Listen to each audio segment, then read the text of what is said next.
Après une enfance passée en Aveyron, et des études secondaires à Sainte-Croix-de-Neuilly, il effectue ses études supérieures à Paris.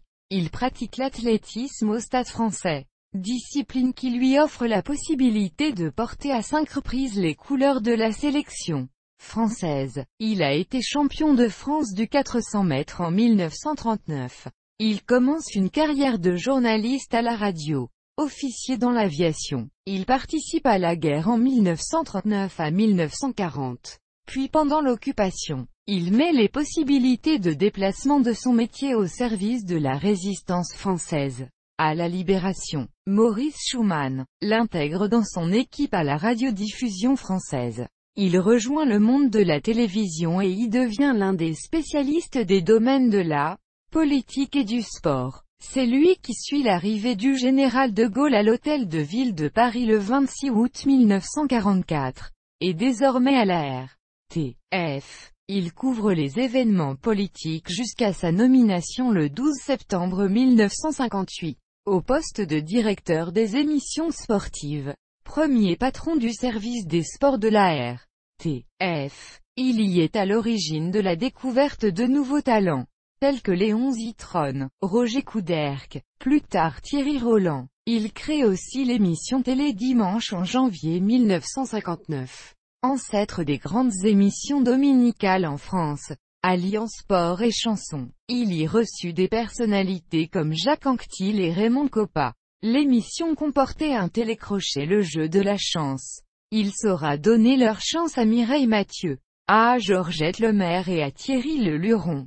6 fois victorieux en interprétant des airs d'opérette, il y fit sa première imitation politique, celle de Jacques Chaban-Delmas. La même année, il présente le journal télévisé pendant 4 ans et Raymond Marcillac joue son propre rôle dans le film Rue des Prairies, en 1960. Il obtient le prix Henri Desgranges de l'Académie des sports. En 1961 il lance, avec l'aide du fondateur du quotidien L'Équipe, Jacques Godet, l'émission Les coulisses de l'exploit.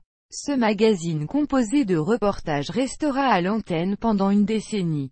Il est directeur de l'information de la première chaîne de l'ORTF, ancêtre de TF1, d'avril 1963 à 1965. Il se voit alors chargé de préparer la couverture médiatique des Jeux Olympiques d'hiver de 1968 à Grenoble. Il est engagé publiquement en politique du côté gaulliste, RPF, puis UNR, et est candidat à plusieurs élections sous cette étiquette. Après les événements de mai 1968, il retrouve un poste élevé à la télévision, considéré comme indéboulonnable. Ainsi ce fut la stupéfaction générale lorsqu'il est licencié de la télévision en 1972, sous un obscur prétexte de publicité clandestine. Il se sera toujours défendu de ces accusations, affirmant que cela participa du règlement de compte, car il n'y a jamais rien eu dans les dossiers. Il s'en est expliqué dans un livre intitulé « À vous, Cognac Jay, les dessous de la radio et de la télévision ». Il sera également l'auteur d'autres livres, dont Chronique de la télévision. Il sera en 1981 le directeur des programmes de Radio Montmartre à ses débuts, lors de l'éclosion des radios libres.